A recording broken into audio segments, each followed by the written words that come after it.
everybody. Happy Saturday. Thank you for tuning in to Artizen Stories That Matter.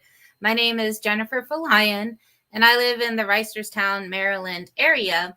I've been chosen to be a keynote speaker at the Artizen Conference in South Africa. So thank you for everyone who's been following this journey and my journey to bring 12 ambassadors to South Africa to show that arts can heal and that those of us as artists and community organizers can intervene for social transformation. So I'm happy to have some special guests here today, but I just want to show some different updates on how we're doing on our campaign. So if you've been following along, let me just add this to the stream here, that we've been in a sprint 10 days to 60,000 to send 12 ambassadors to South Africa. We're up to 4106 on our fundraising platform, and we've gotten in some pledges. We're working on some different sponsorships. So please, if you're able to, please donate. The website is spreadyourwings.networkforgood.com. Any amount is much appreciated. And we also encourage you for Indigenous Peoples Day to share this on your page.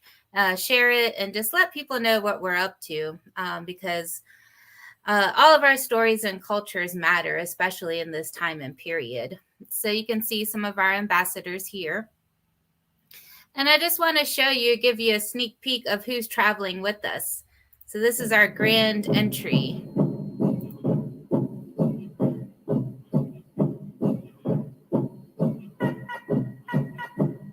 So give a shout out to all our ambassadors. We're pumping up the energy this morning. Bonface, woo! Jamie.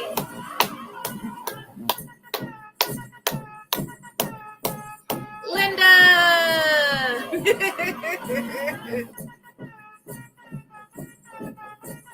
Millie.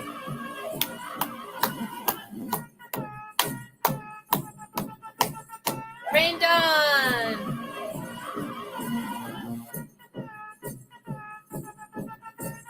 Raisa.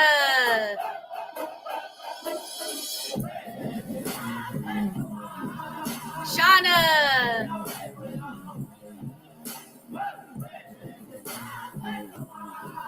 Jennifer.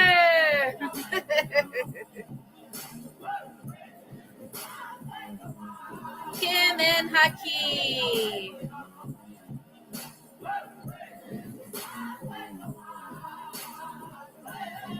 So continue to cheer us on in our campaign to 60,000. It's not too late. And I would like to start the conversation.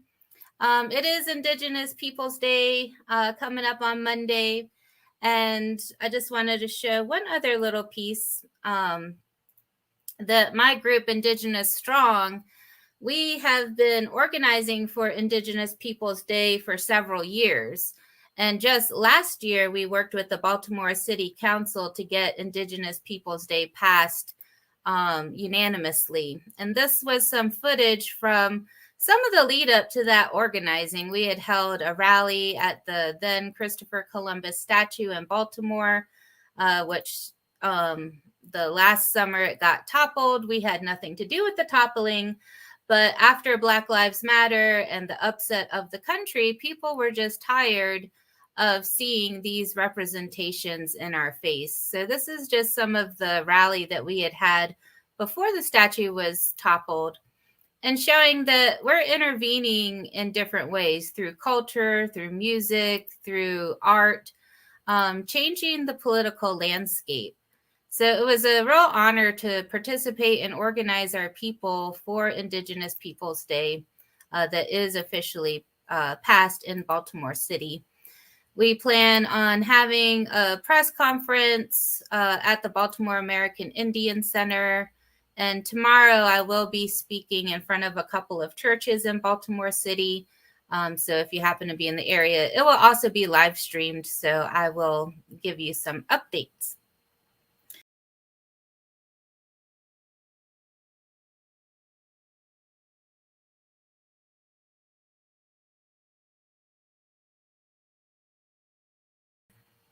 Okay, there we go. Technology. Okay, so we have on the show today Linda and Bonface. Woohoo! Hello. So I Hi. met these lovely people about 4 years ago at a conference in Winnipeg, Canada. So there was 2 weeks, 2 sections to this conference.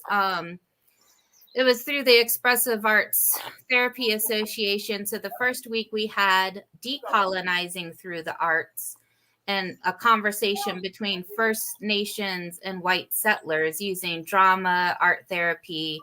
And then the second week we had the official conference with different workshops and modalities. So just will show a little bit of what happened. Let me just share my screen again here. So this was when I first got to Winnipeg with the conversations of between First Nations and white settlers. We had a group come out that we looked at all the different treaties on the floor and saw how Canada was divided up into different nations and how those territories became smaller and smaller. We were able to visit the Turtle Lodge. We saw some different things. We were learning about the medicine wheel. We went to a beautiful lake and beach. It was so beautiful out there. Saw all sorts of different things. This was an interesting exercise that we did where at first we sat across from another person and we drew their portrait, and then we switched to fill in the rest of the portrait with our colors. So you can see here all of us working on the different things. We were using oil pastels. There's Miss Linda in the back. And so this was a really amazing conversation that we were able to have. And then also during that same time, I met Bonface, who was leading his workshop on theater of the oppressed and using theater in Kenya and like why participatory theater. He went through the conflict and violent extremism in Kenya. So this was a really powerful workshop that we did there. And all sorts of fun stuff happening, different drama, theater workshops that went on that I attended. It was a real beautiful experience. I didn't know that there were so many people that were involved in this, and it was a focus on Indigenous practices. These were some of the flyers from the conference here that we got to interact with all sorts of different people that were there. So this was really fun. And then lastly, Linda and I, we were able to spend a little bit of time together after the conference, and we went to Bannock Point Petroforms. That was a really amazing experience. And we brought our tobacco ties and just saw all the different offerings as well from other people. So that was a really amazing experience to go out to the petroforms, like these old ancient rock formations, and offer our different gifts and prayers. So those are just some of the many different prayer flags that were hung and we added to there. And really, I had just learned, like I had never really practiced offering prayer and tobacco ties before Canada. That was a very nice experience to connect back to my Indigenous culture. And I just found so much healing and inspiration when I was there. So I wanted to share some of those experiences with you today. So thank you for being on the show. And so let's see, let me get the right thingamajiggy here. So I guess, Linda, would you mind introducing yourself, like where you're from, and maybe just a few things about yourself, please? Yeah.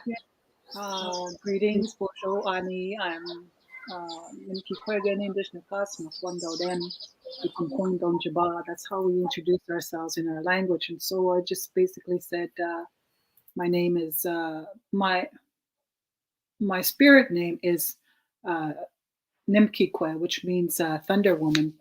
and I belong to the Bear Clan, and I live on the Wikwemikong First Nation on Manitoulin Island, beautiful island, and let's see.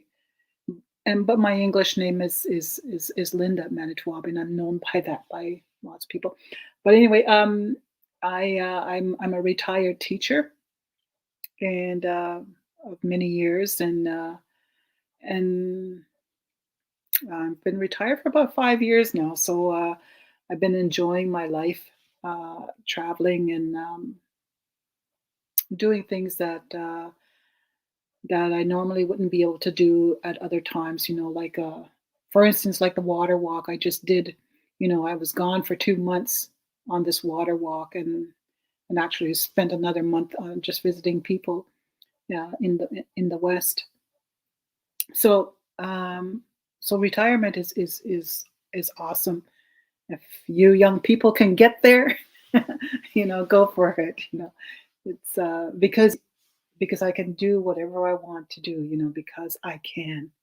And so and this offer that Jennifer has given me to go to South Africa to be a part of her program uh, was actually really awesome, because I was going to go to South Africa in just before the pandemic hit, and we had our tickets, and we were just going on a little tour, and um, so 2 weeks before we were to leave, that's when everything just kind of shut down.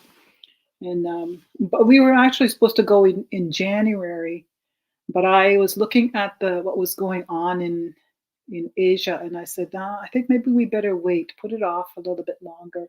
And sure enough, everything just shut down. So this was an awesome opportunity for me, that said, yes, you need to go to South Africa. That was a clear message for me, because I was denied the first time, and now uh, this opportunity comes up, which is even better, because then I can uh, meet the people of the land, and participate in their culture, and whatever, and share with them with what I have.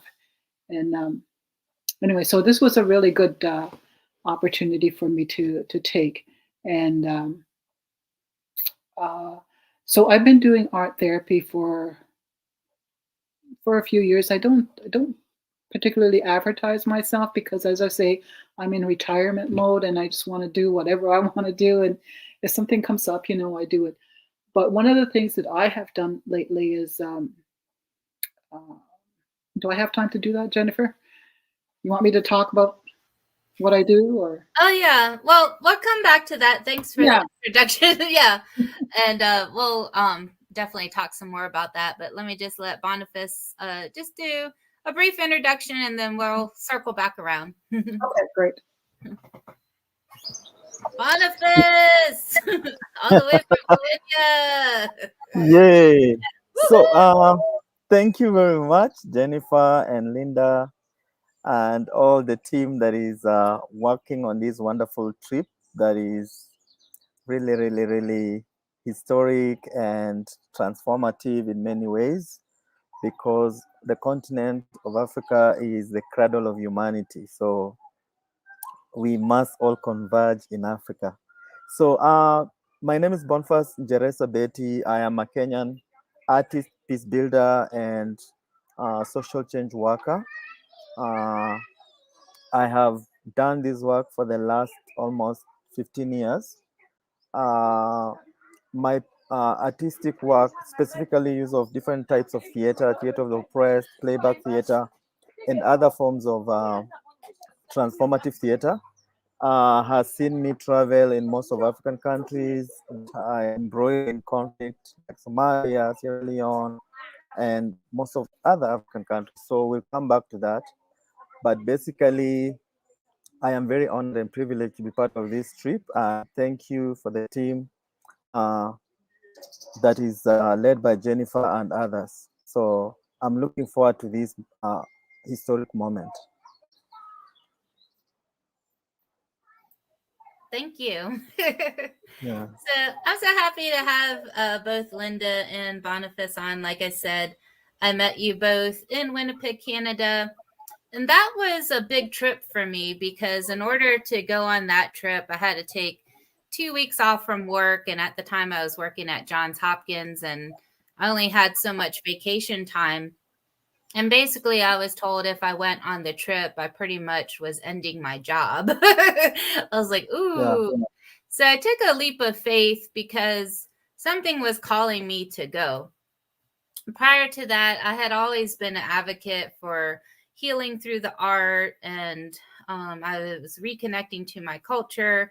I had done a lot of work in Polynesian culture through hula and dancing, and I had created these 2 events called Be More Aloha in Baltimore, which was a day of empowerment for survivors of rape, incest, and foster care youth, and showcasing through dance and art in different modes that we could heal. And so I think I was just on some random email list from the Florida Institute for Expressive Arts. Excuse me.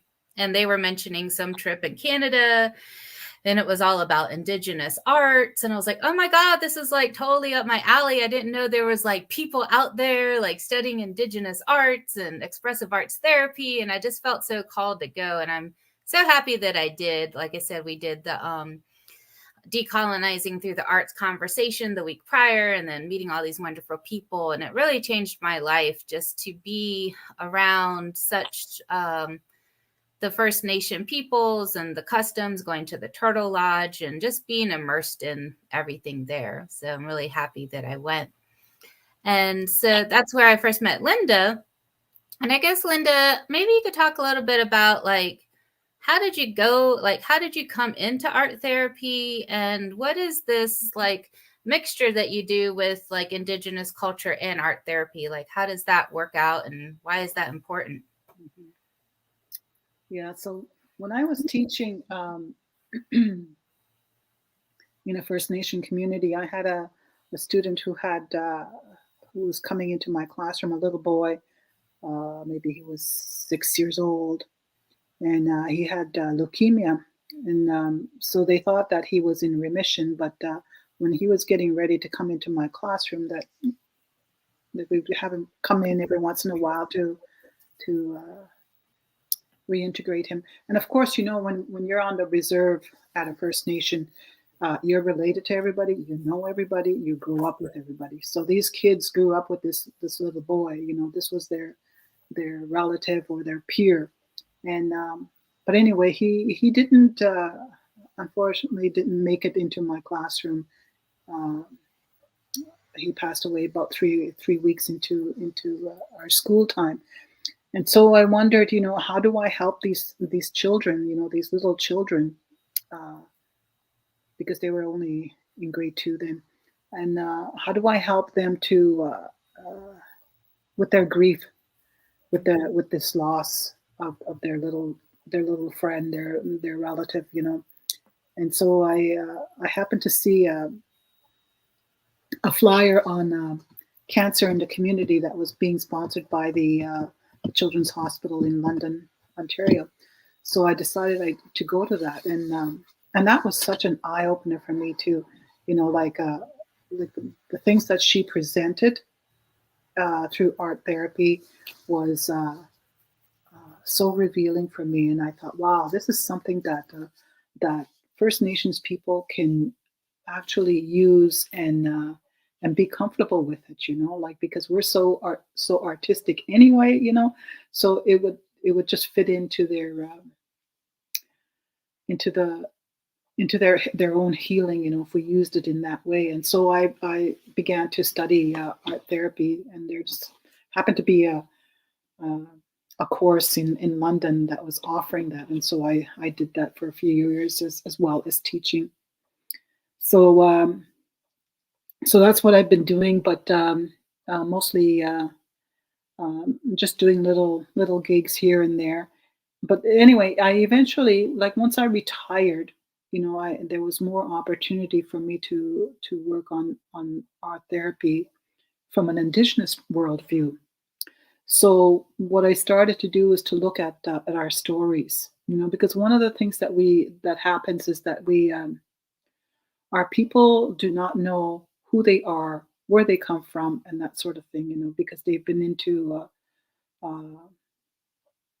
the legacy of the residential school system and the 60s scoop, with adoption, and now we have a new one in in our today, which is the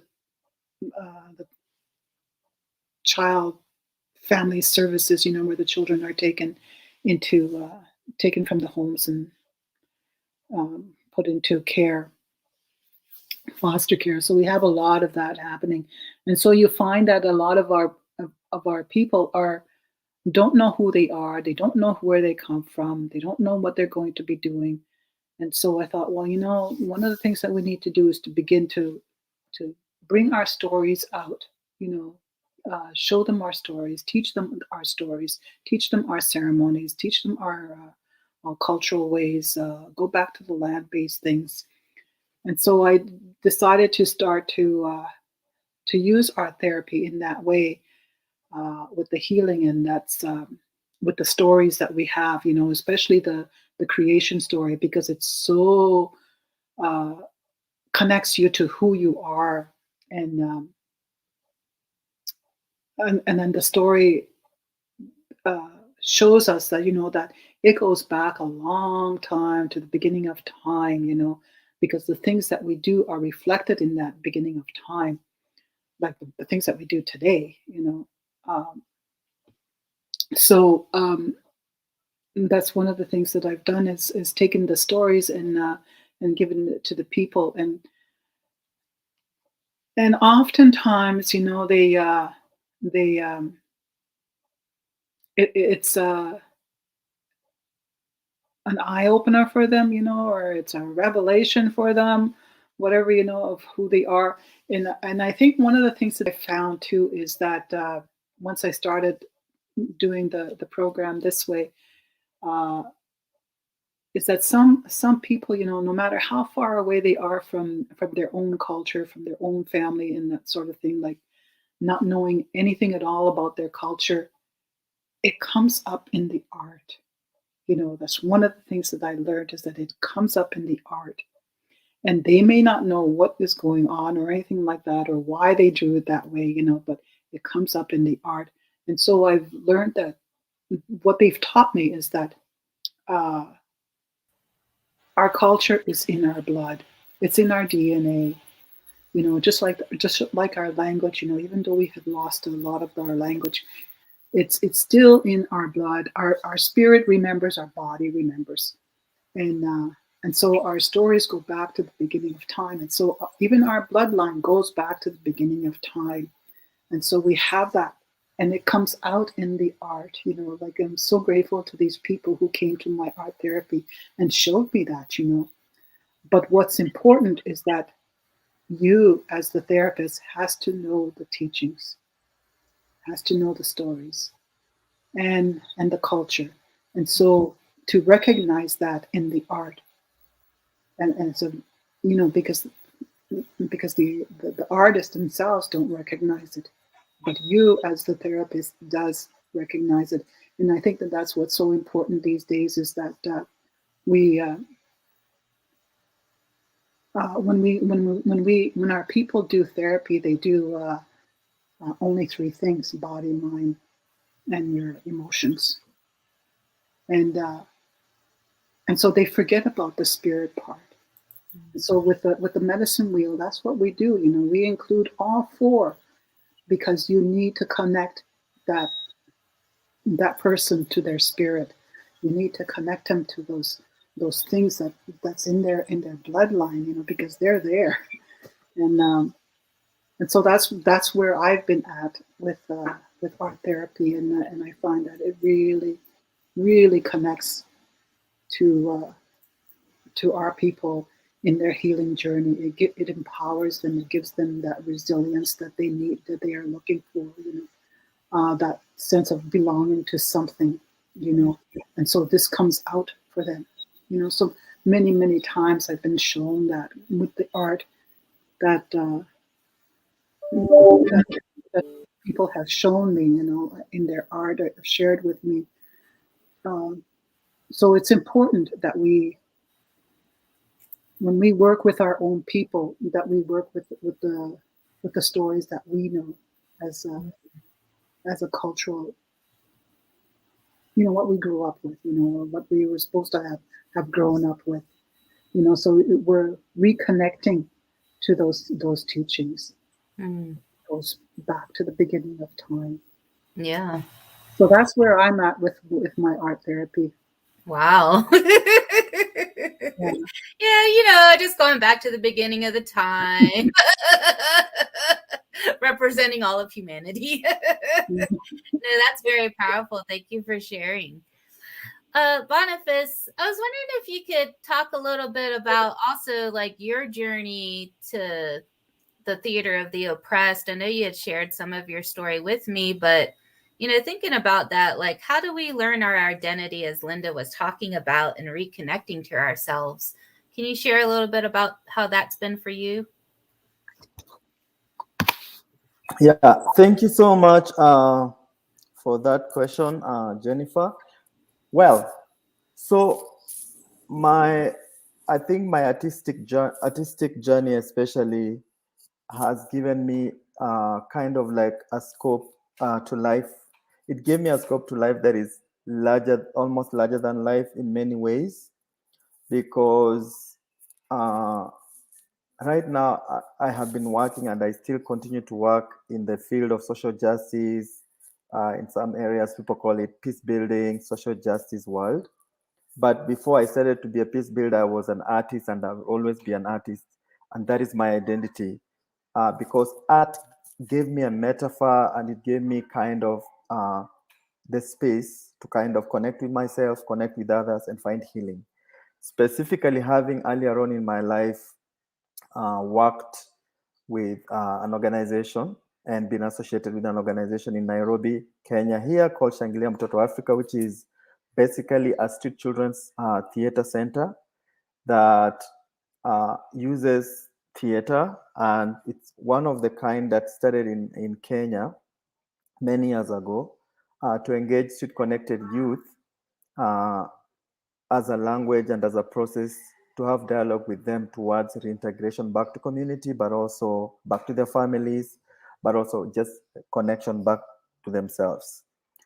Kenya is predominantly a post-colonial society kind of a country. The country, just like most of sub-Saharan African countries, it's a country that most of them found independence from British colonial rule in early 60s.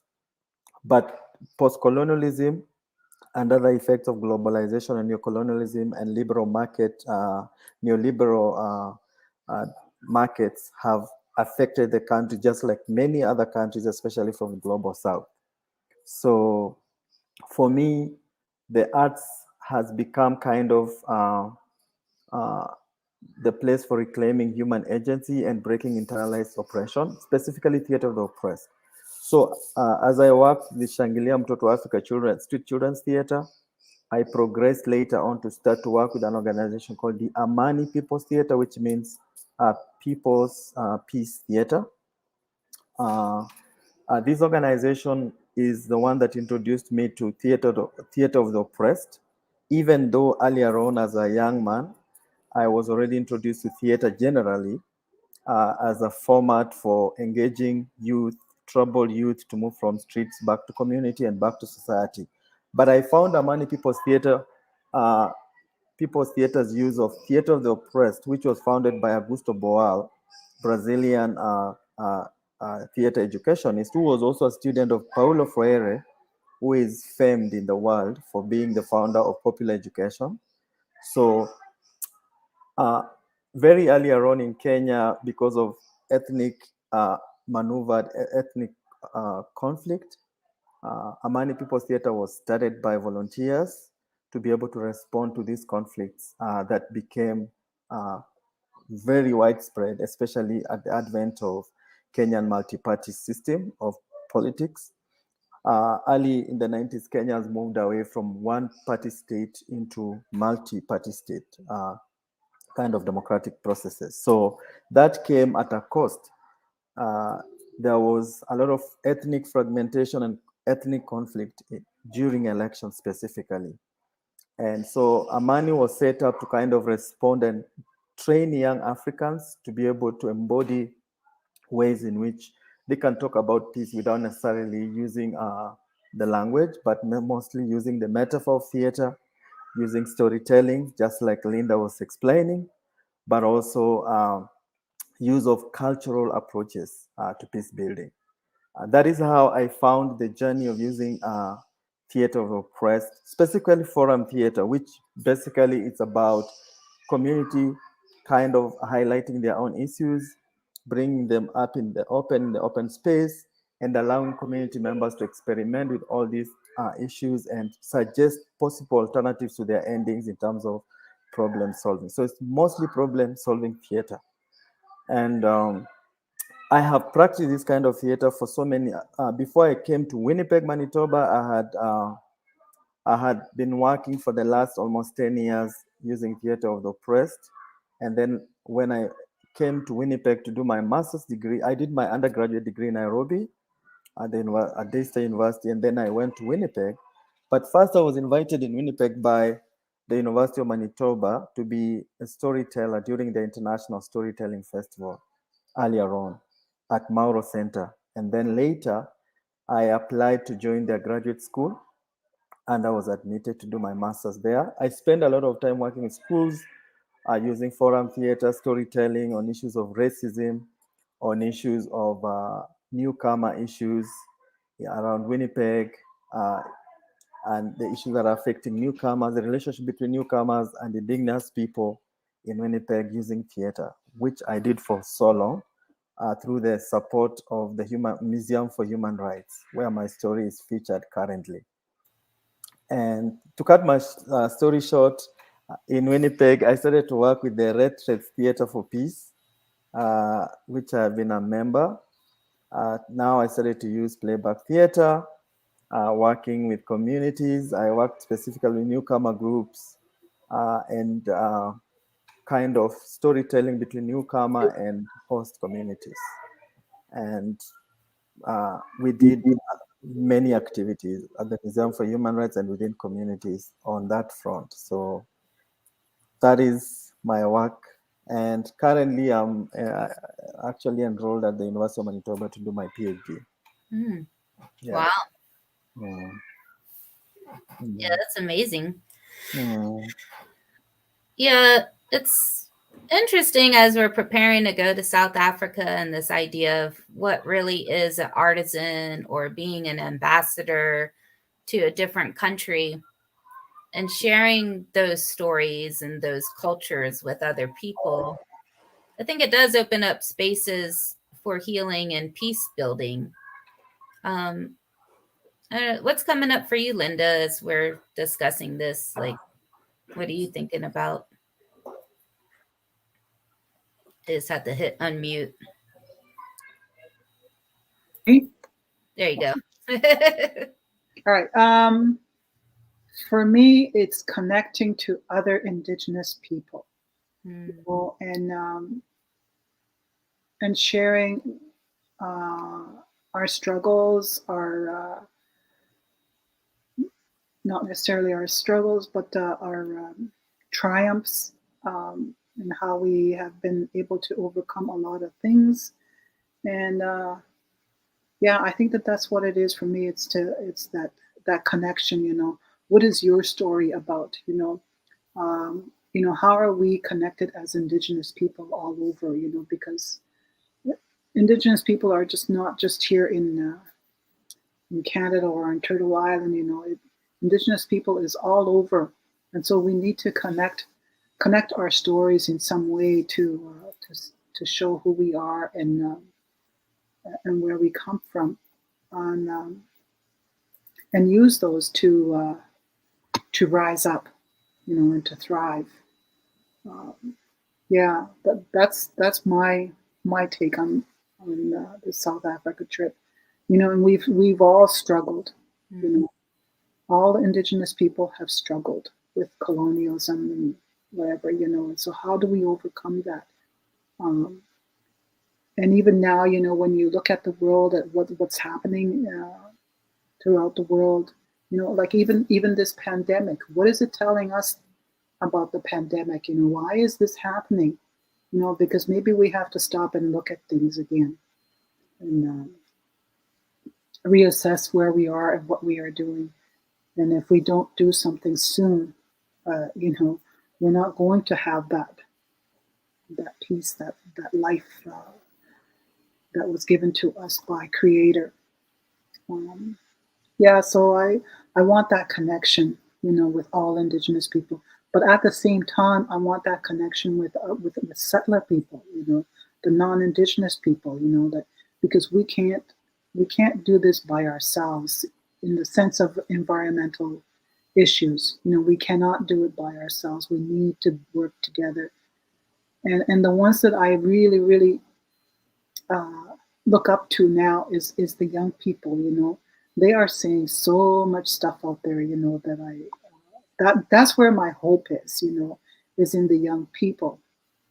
And I guess one of the things that I had done was I walked the Camino in Spain, and I walked across there. So the first year that I did that, I ran into a lot of young people, and they'd come and sit with me, and we would talk all the time, but they were maybe ranging in age from 16 to 24 or whatever. But they talked with me throughout the walk, and but I was so amazed at what they were saying, that I thought, wow, this there is hope. My thought was there is hope, for Mother Earth, that we can help her to heal a little bit better, because these young people are there, they're calling out, they are fighting, they're learning, they're very well versed in what is going on, and so that's what I want to. What I want is that connection, and maybe going to Africa is part of that connection, to connect with other Indigenous people and finding out how can we work together to make a stronger Indigenous culture in the world, Yeah. Anyway, again, that's where I'm at with that. Thank you. Yeah, that's good insight. Boniface, like, I know you're talking about like the effects of colonialism. So we have an interesting dynamic because Linda's in Canada, I'm in the US, you're in Africa. We've all experienced colonization, but it's manifesting in different kinds of forms. So like the discussions are a little bit different in each of our areas, and we're doing different things. So is it much of a discussion in Kenya, colonialism? Is there a need for allyship, like with, I don't know how the population is over there, but sometimes when we think of Africa and white people coming in, it's like with this white savior mentality, or, oh, we have to help the little Africans. And so what's been your experience of helping your community and some of those ideas? Like, what comes up for you about that? Yeah, Jennifer, thank you for asking that question. I think for me, actually, recently I've been thinking so much about so many things, especially when you think about decolonization, especially of even our practices, specifically. Especially, I've been thinking so much about the trauma field, because I work, like all of us, you and Linda, I know we work in very kind of communities that have suffered structural violence, collective trauma that is ongoing and also historically. So the thing for me is we need decolonizing of our practices, including even like as an artist, my practice of the arts as a process. The arts must be, artistic practices must be decolonized. That's number one. And because when you think about all of us, Turtle Island, Africa, we have the African effects of colonization is internalized oppression. And you see it in a lot of African scholars who've written about it, people like Frantz Fanon that have talked about internalized oppression as sources of intergenerational trauma in our communities. And even as an artist, artistic identity is not kind of divorced from the African identity that has suffered colonization, and our indigenous African identity that has suffered colonization, and the wounding of our souls and the wounding of our humanity, the dehumanization. So, if we have to create practices, especially uh, we have to go back to indigenous practices that Linda was talking about, use of storytelling. Everyone must teach, must learn about our teachings, which is our ontologies, our way of being in the world, and our ways of knowing. And in this case, our artistic ways of knowing are wide range. It's a wide range of knowing. It's about our stories. It's about our songs. It's about our cultural practices and what that means for us. So even when you think about like the words, the buzzwords, for example, when you think about the word resilience that is actually used widely in the trauma movement world, you find recently I've been thinking that this word you can't just apply it everywhere.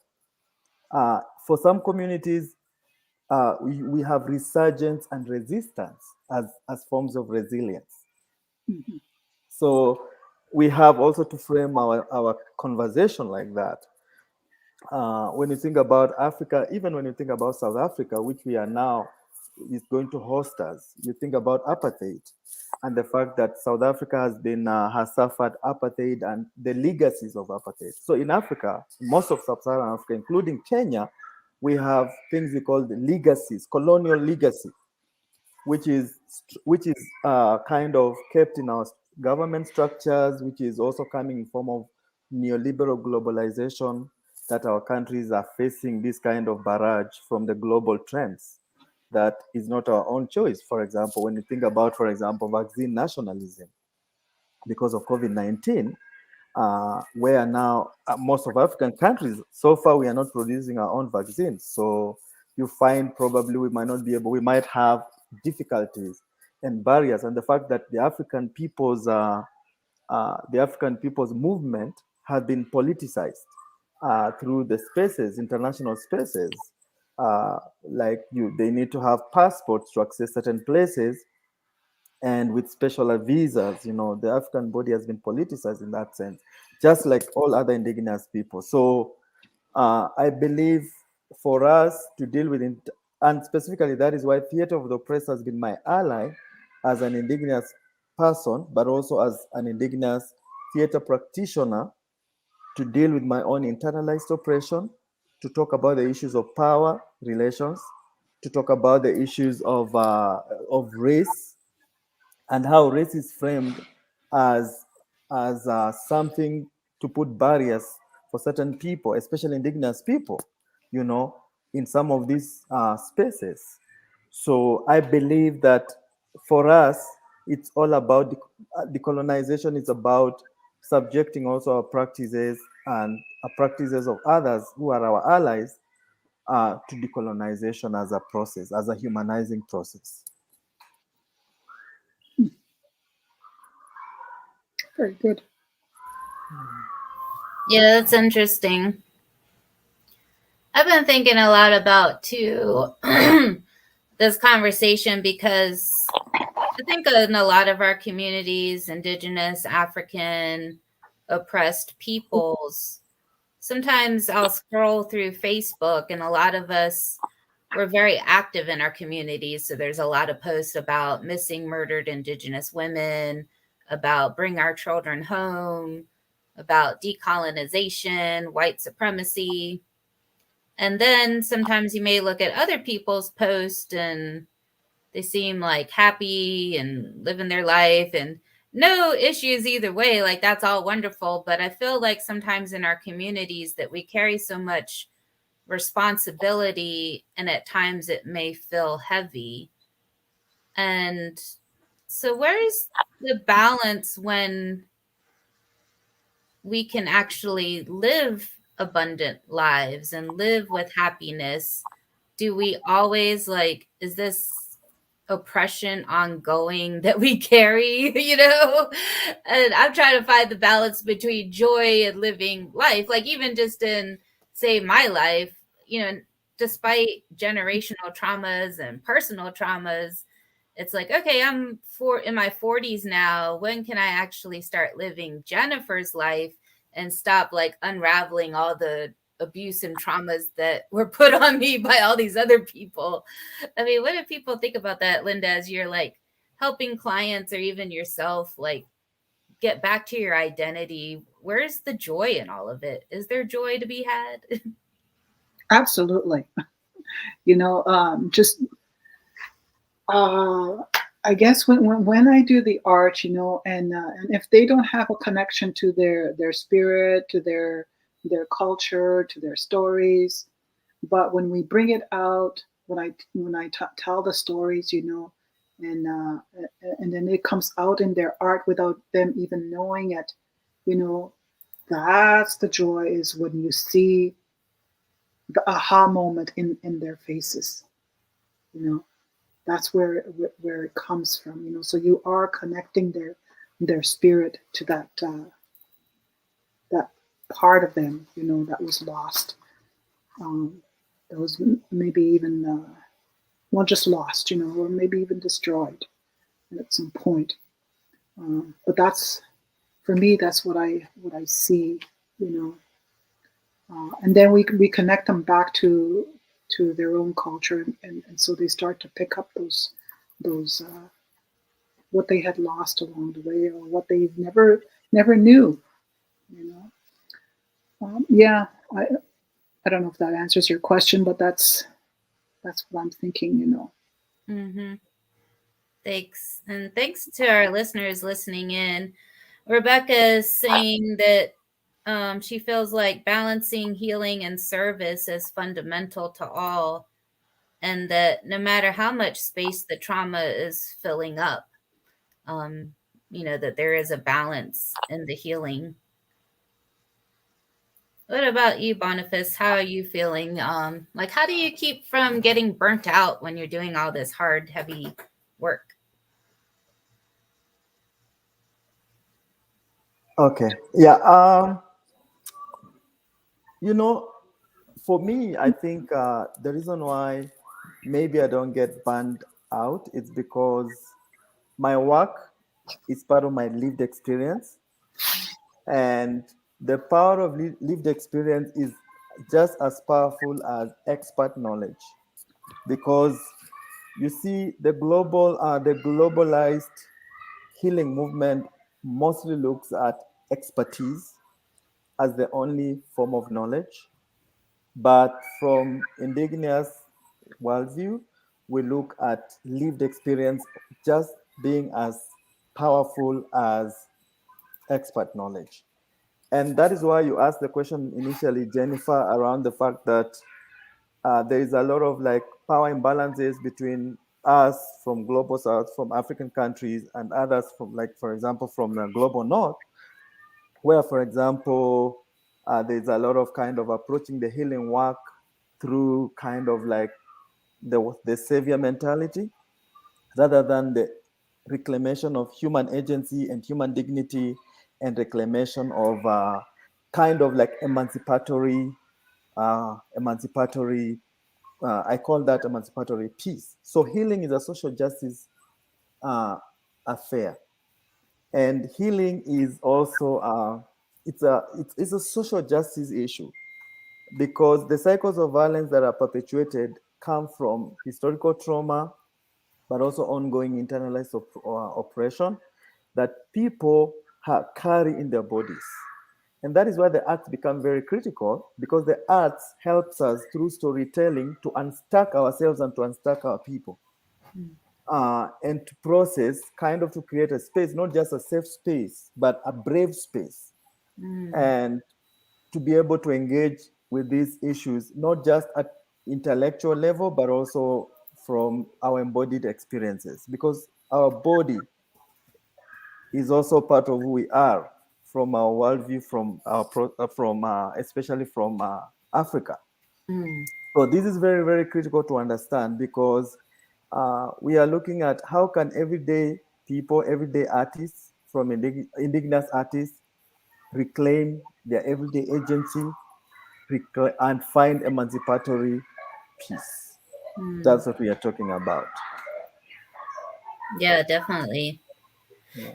We have some comments in our audience. Let's see. So one of our uh, fans here says, "We are at war mentally and physically, but there is joy, Jennifer. Yay!" This joy is found in our liberated zones. Artists creates and manifest these places in our hearts, minds, and physically. Yeah, definitely. Thank you for that comment. And that's exactly what you're talking about. Like, we feel it everywhere. Linda was talking in our spirit, Bonface in our body, just all sorts of things.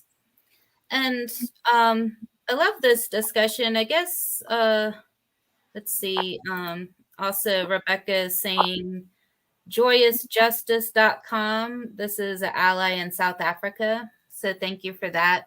And thank you to our allies who are watching. We definitely recognize you and appreciate you for doing this. And Rebecca says, thank you for this deep activation. She's going to drum circle now. Thank you. Drum for us. Thanks for being here. But we appreciate all allyship. You know, yes, we're focused on Indigenous and African and our cultures because for so long we have been invisible, and we're raising up the conversations to show that our stories do matter. And for our allies out there, there's, you know, many ways that you can participate as well. And it's not to make you feel guilty or make you feel bad or make you feel like a bad person, but, you know, just we all uncover our different implicit biases, and the arts are a way and a different language to do that. So thank you for tuning in and being here. And as we're wrapping up, I wanted Linda to share a little bit about your water walk. Maybe you can tell us a story or something. Tell us a story. But what was the water walk? Why is it important? And as we're repairing our earth and ourselves, maybe you can share a little bit about like what the water walk was. Yeah.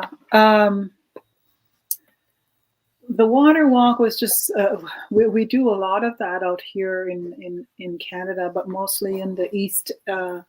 So it's to raise awareness and consciousness about the sacredness of water, you know, how we need to have water for life, you know. And it's not just for us, you know, it's for everybody, for all life, you know, to the littlest worm or insect in the ground, and the trees, and all of that plant life, and everybody needs water. And unfortunately, you know, we have a lot of industrialized uh, companies that come and take our water and pollute it, and all that, you know. And so our water is becoming sick in that way. And when our water is sick, you know, our mother, the earth, is sick, and she can no longer hold us up if she is sick. And the water, we say that water is our mother, the earth's blood. That's her life blood. And so we try to look after it in that way. And one of the things that was taught to me as I was walking, you know, so what we do is we carry a pail of water from the source of the water, the river, the stream, whatever, and carry it to another part, to a bigger part of the water system. And but one of the things that I was told was, it's like taking the water. What you are doing is a great thing. Raising that awareness, raising that, showing that the water is special. That the water, we love water. We are showing water that we love. We love the water, and speaking to it in that way. And so it's kind of like I was told, was taking because we took the water from the glaciers. We went to the mountains, and then we followed the river, and not necessarily right along the river, but we're as close as we could using the roads. And so we took the where the water starts to the mouth of the river, and so we connect those two and bring it together. And so, but the water comes from the mountains. This particular river that we were following, it comes from the mountains, and I was told, that the glaciers are the grandmothers, and so we take the teachings of those grandmothers.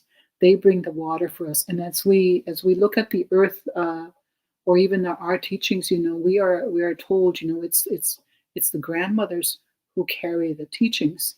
We talk about the grandmother moon and how woman is has her grandmother come to visit her through her monthlies every month.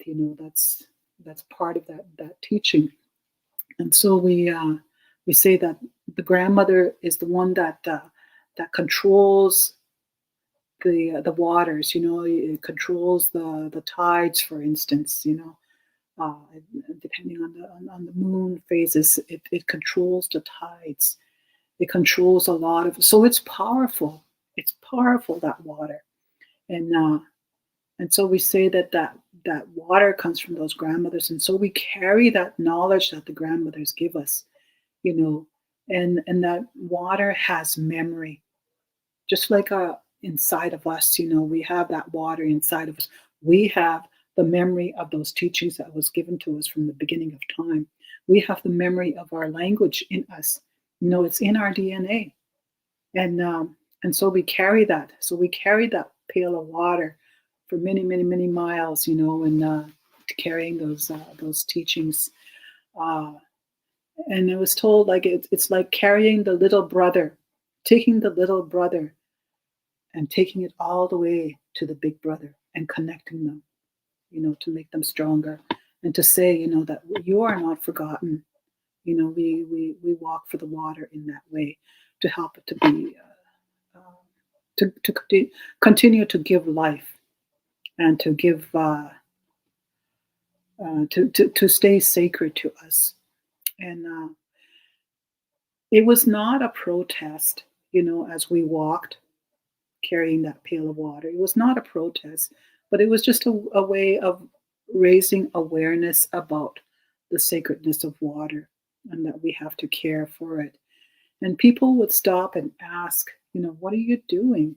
And so we would tell them, and it was just not indigenous people, but farmers, other people, was just asking, and they would be so grateful because they understood what was happening and why we were doing it. So it caused, or it creates a movement, just like that water. When that water flows, well, we were creating a movement for that awareness of that water in that way, and a very powerful event. But one of the things that happened with that was there was a walk before that I attended, and prior to the big walk, and it was what it did was just about that time, the news about the 215 graves that were found at a residential school of children that have never made it home, that came up just at that time that we were doing that water walk, or just a week or two before that, a week, I think, before we were to do that water walk. And our water walk in that little one that we did was taking us to the residential school. That was where it was going to end, because that's where the water opens up. Wow. Into it. So in that sense, and as we were walking with on the North Saskatchewan River, it was the same thing. We walked and walked and walked, and then all of a sudden we come to this place, and there is we see teepees and something going on, and so we went to look, and And here they were doing the actual. It was a residential school site, and they were actually doing the ground penetrating radar screening right on the site at that moment. Wow. You know, so they're looking for the graves of these children, and so to me that says those children are calling out. You know, they're telling us we need to tell our story. We need to be strong. You know, we need to be heard. This is what happened to us, and we are here, and we want to go home. You know, so for me, that was the connection to that. You know, it's a powerful thing, and the water did that. You know, the water heard those children, so that we could talk about it, bring it out, and because that happened, um, we have a lot of people saying that, like our own people, Indigenous people, you know, telling their stories where they would not tell their stories before. My family being a prime example of that. They would not tell their stories about what happened at residential schools. You know, that was a taboo sort of thing. You know, you didn't talk about it because it was too painful for them. Yes. And so now, you know, when these little children are coming up literally out of the graves, you know, and saying, we have a story, you know, we never made it back home because this is where our life ended, you know, and sometimes the parents never knew what happened to their child. They wondered why their children never came back home, and that wasn't it wasn't kept. The records weren't kept in that way, and so I hear those children, you know, something is happening, and it's opened up, just like George Floyd, you know, what happened there. Oh, Black Lives Matter, you know, it opened up a lot of stuff, you know, like it opened up people's eyes. It opened that consciousness about what's happening in the way of racism and that sort of thing. And so for these children to come up like that it's opened up the story, you know, and saying, yeah, this is what we've been talking about for a long time, but nobody listens and nobody believed us. And so now these little graves are coming up by the thousands, unfortunately, you know. Mm-hmm. So yeah, that's what I'd like to. That's what the water is doing. Water is strong in that way. It's creating a movement of lands. Yeah, and we need to continue to walk for that water, to honor that water, because it gives us that life. Yeah. Yes, thank you. And I really honor that story. And water has been with us, like you said, since the beginning of time. It carries that memory.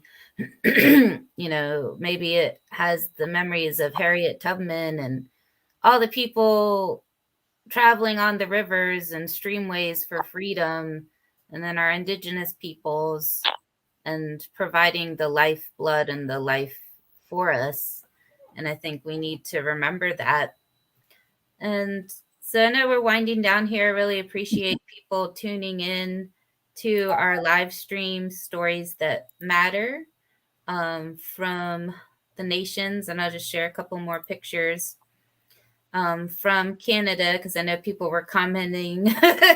So this was our little retreat lodge, like I was saying, where we had the conversations of decolonizing through the arts. And as we were talking about the children, you know, let's lift up and honor all of our children and the children that are being found.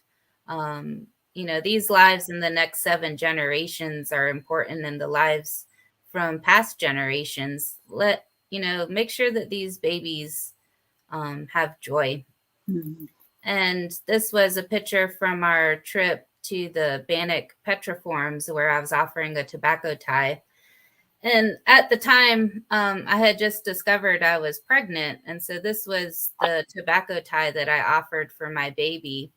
And unfortunately, when I came back to the States, I lost the baby. But I was able to connect with the baby when I was in Canada at the Turtle Lodge. Before I knew I was pregnant, I was getting visions of her dancing around. She had a really good spirit. And then when Linda and I were talking that morning, I told her, I said, oh, I just took a pregnancy test. I found out I'm pregnant. And so I offered a tobacco tie that day. And I know that she's safe and watching over us, and she's hanging out with the green tobacco tie that I found that day.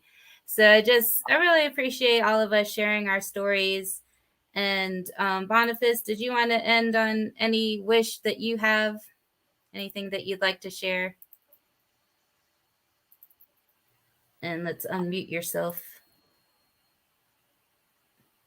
I just remember this little chant. Okay. Yes. It says, Matua, Matua, Papa, Matua, Matua, Pa, Tutue, Tutue, Papa, Tutue, Tutue, Pa, Matua, Matua, Papa, Matua, Matua, Pa, Matua, Matua, Papa, Matua, Matua, Pa, Tutue, Tutue, Papa, Tutue, Tutue, Pa, Tutue, Tutue, Papa, Tutue, Tutue, Pa. And what does that mean? It means it's time to take action. Let's take the action, all of us together. Oh, awesome. Thank you. Yeah. So again, if you'd like Linda and Boniface to travel to South Africa, please share your love on our campaign, spreadyourwings.networkforgood.com. Share it with your friends. And, we really appreciate you being here. I love everybody on the call. And thank you so much, Boniface and Linda, for having a conversation with me. So we'll talk to y'all soon. Let's one more second, I think. Oh, yeah. And Shauna says that she loves that little chant. So sing it one more time, Boniface, as we're closing out. Matua, Matua, Papa, Matua, Matua, Pa. Matua, Matua, Papa, Matua, Matua, Pa. Tutue, Tutue, Papa, Tutue, Tutue, Pa. Matua, Matua, Papa, Matua, Matua, Pa. Matua, Matua, Papa, Matua, Matua, Pa. Tutue, Tutue, Papa, Tutue, Tutue, Pa. Thank you, everybody. Have an amazing Thank you. weekend.